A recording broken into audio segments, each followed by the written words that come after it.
who would do evil, operate in broad daylight, without shame. For the righteous have cast their eyes to the ground. Force their gaze back to the light. Show them what justice really is.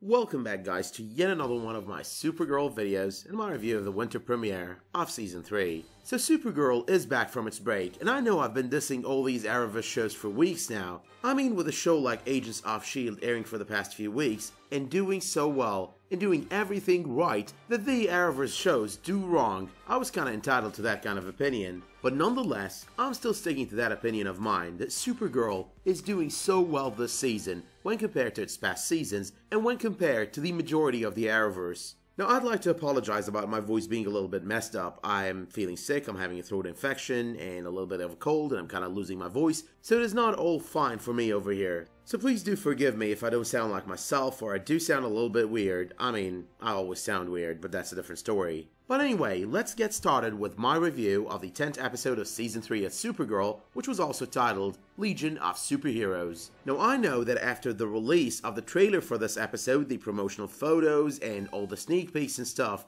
everyone was sort of complaining about how Brainiac looks. But I'd love instead to look at it from a different perspective. Now, the role of Brainiac was very well played on this episode. I loved every moment with the character. There were all those funny moments with him as well, so he kind of cracked us up, especially when he kind of interacted with Kara. This is torture. Out of all the 4,237,642 versions of our first meeting that I envisioned, you calling it torture wasn't one of them. And let's never forget that all of this is kind of happening on the budget of a TV series. So on that kind of budget, when you have all these visual effects and CGI for all these characters and all these items, it kind of gets a little bit tight. And this episode sort of had effects for a lot of characters, and we just had a lot of effects over here. We had effects for Mon-El, Imra, Brainiac, Rain, the Martian Manhunter, and the Legion ship. And from those little bits that I saw, I'm kind of starting to love that ship more than I love the Wave Rider. But that is beyond the point. I think to be content with these kind of things, like how Brainiac looks on the series, we've always got to understand the underlying constraints that limit the series' ability to do certain things. It's just kind of weird, and a little bit funny, that people do realize that these series, an entire season of these series that is, kind of usually has a budget that is generally lower than that of a 3-hour movie, and yet some of us kind of want to see everything that we get in a movie on those kind of series, which will never happen, by the way. So yes, what I'm trying to say here is sometimes we kind of need to lower our expectations in order to be able to enjoy such a show. But anyway, number 2, the Easter egg from this year's crossover about Brainiac kinda paid off, and right as the 3rd season of Supergirl returned from its break. So that is pretty good and pretty exciting actually. I do hope we do see a lot more Legion of Superheroes on future episodes, with hopefully a little bit more action. Number 3. So there was this one statement on this episode that kind of raises a lot of questions. Now, when Mon-El was trying to tell Alex that they can't really help them, neither him or the Legionnaires that is, he tells her, "We know that Supergirl lives, and we know that eventually Rain will leave." So Rain is not gonna die, she's not gonna be captured, she's actually gonna leave. I mean, with the 2455 Earth 3rd level extinction level phenomenon, they kind of retconned that a little bit, like they don't know every single detail over there, but nonetheless, it was said and then it was kind of repeated by Alex. And that's basically what raises the very first question. Is Mon-El's information kind of accurate? And if it were, does that mean that Rain is just gonna vanish and no one is gonna know where she went? Does it mean that she's gonna leave the planet completely? Or does it mean that Samatha is gonna be redeemed at some point? Now, there are some theories out there that Rain is not really the villain of the season. I mean, I'm not sure if they are theories or if they are rumors, but in all cases, be it this or be it that does not really change anything. Now, if that were to be the case, and with this whole episode after episode face-off between Rain and Kara, it would actually make sense that Samatha is not going to continue with us as the villain to the end of the season. I mean, if things keep going this way, they're pretty much going to be exhausting all these confrontational arcs, and pretty soon. So they will never really need to make some sort of an example out of Rain being a villain and all, because she's not really the villain here, there's a bigger villain at hand. And if that were to be the case, I'm expecting that kind of villain is going to be someone who steps out of the shadows once Rain gets defeated or kind of redeemed. So he or she are basically gonna be someone who comes out of hiding in order to seek vengeance for the ruining of their plans. And what I'm thinking here is they're gonna be a she, and she's gonna look exactly like Allura Zor-El. But we are gonna find out anyway when we get there.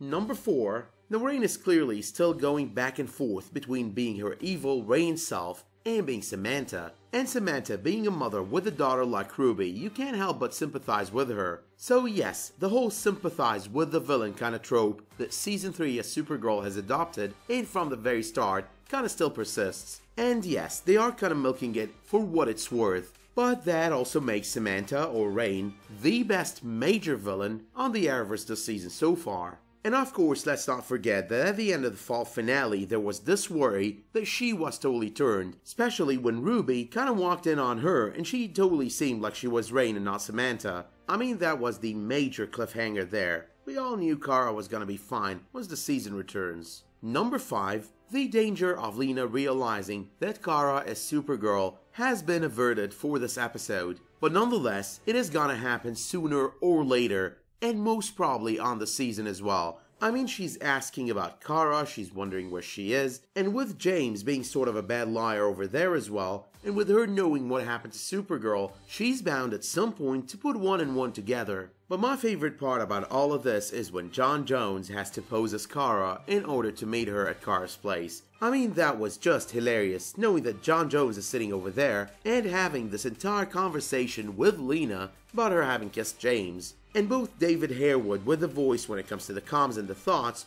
or Melissa Benoist playing that hybrid of Supergirl and the Martian Manhunter on that scene, they just both did a pretty good job. But that entire scene and that entire incident wasn't just hilarious to the audience, because it was as well extremely hilarious to Kara when she came back from her coma. And then he talked about kissing James with Lena. Yeah. Yeah. It's weird. I wish I could have seen that. Number 6. So I'm gonna give fans of the romance that the Arrowverse kinda presents this win, but it's only gonna be this one win, so don't expect me to do this kind of thing anytime soon once again, because this kinda really rarely happens with the Arrowverse. So I'm gonna admit, that scene between Kara and Mon-El was the exact amount of romance this episode deserved with the two of them. To make it even more interesting, it was kinda touching the way the conversation went. Very light, very smooth, yet very effective. Number 7. Now I've been going crazy trying to figure out what kind of planet is Wynneth and who the Blight as a race are. And assuming that I did hear both names correctly, there's nothing that I know about these two, and there's as well nothing that came up when I tried to research them. So just in case I didn't hear the names clearly, let me know in the comments, and if I did hear them clearly but you do know who they are, let me know in the comments as well. Number 8. So if there is one thing we got to know about the future of this love triangle between Kara, Mon-El, and Imra, it is that it won't be lasting for long. So because of that information encoded in Mon-El's DNA and that he has to take to the future, we know for a fact that he won't be staying in the 21st century and forever. That means that he'll have to leave with Imra at some point, and there's gonna be no more Caramel. Number 9. So Kara only comes out of her coma after realizing she doesn't need to be Supergirl anymore, but rather needs to be Kara Danvers. And that simply means that we're getting closure on that arc that started with the beginning of this season, with Kara not wanting to be human anymore and wanting to be just Supergirl. No more Kara Danvers, I'm just in for serious business, saving the world and all that. But finally though, number 10. Now besides her unholy team up with Thomas Covell, there are others just like her out there. So Rain isn't really the only world killer that has been sent down to Earth. And that piece of information could basically present another meaning to that theory or rumor about Rain not being the only villain this season on Supergirl. But yeah, Supergirl just keeps getting better, so I'm kind of expecting it might actually end up topping the rest of the Arrowverse series by the end of the season. Now there isn't really much to break down when it comes to the promo of next week's episode, but let's check it out first. There is something in you that sees what you're doing is wrong. That sees the pain you're causing and regrets it. You don't have to be my enemy. You want justice in the world, so do I, but we're not gonna find it by attacking each other. And that's where you're wrong. Supergirl, all-new episode Monday at 8, 7 Central on the CW. So the synopsis that comes with this promo reads, as Reign continues to terrorize the city, Supergirl teams up with Saturn Girl, and the two recruit Supergirl's former enemies, Livewire and Psy, to form a team to a mission to Fort Ross to recover a prisoner that has information on how to defeat Reign once and for all. In the meanwhile, Alex babysits Ruby. So let's go through the trailer and the synopsis point by point. Number 1, there is still gonna be confrontation between Reign and Supergirl on next week's episode, and that will be regardless of that story about Fort Ross and that prisoner, even though that might be exactly why Reign has to face off with Kara. Number 2, Livewire and Psy, that's gonna be entertaining. Number 3, my whole expectation about Alex having something to do with Ruby and developing a bond with her, based on her wanting a kid earlier this season, leading to the Danvers breakup. Now I think this is gonna be coming to fruition and pretty soon, and next week's episode is just gonna give us a hint at that.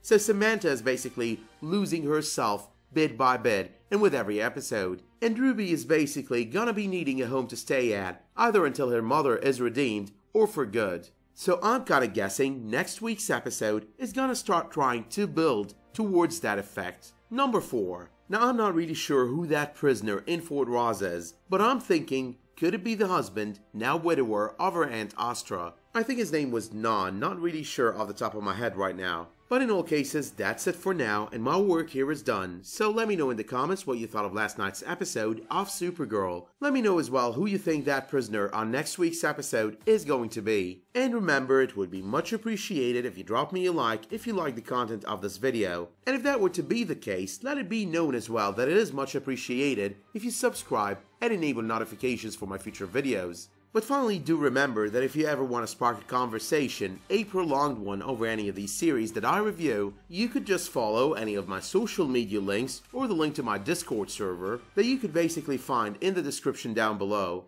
I'll be uploading a Black Lightning review tomorrow, but until I see you then, thank you all for tuning in and have a great day.